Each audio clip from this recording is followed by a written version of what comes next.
Well, a fire late last night displaced about 40 patients and long-term residents from Gundersen Tri-County Hospital in Whitehall. News 8's Scott Behrens tells us how the hospital staff was able to work with emergency responders to make a rare evacuation go so smoothly. Scott.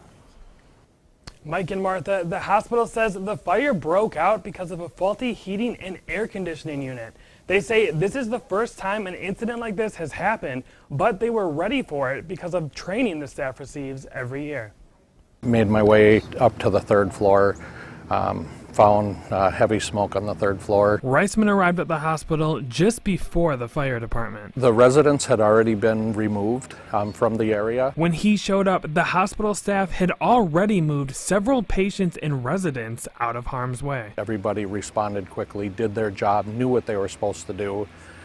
It went really well. Situations like this are exactly why the hospital frequently puts its staff through emergency drills. You never expect that it's going to happen, so it was very unexpected, but at the same time it felt very natural with the staff through recent training. And even though the fire caught everyone by surprise, the hospital says things couldn't have gone any better. I think everything went as smoothly as possible, especially thinking about the time of night that occurred and the type of weather that we had last evening. Despite heavy rain, several hospital employees and emergency service personnel from 6 different departments came to make sure everyone got out safely. Normally at that time of night we have a staff of about 20 on site.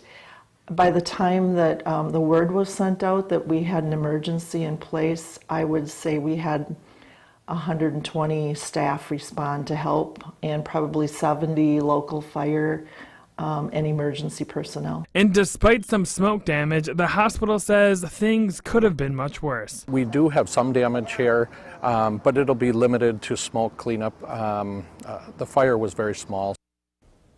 The hospital still isn't sure when things will be fully back to normal or how much it will cost to repair the damage. As of now, residents and patients are staying at other area hospitals, but Gundersen says most residents should be back to the hospital in Whitehall by Friday.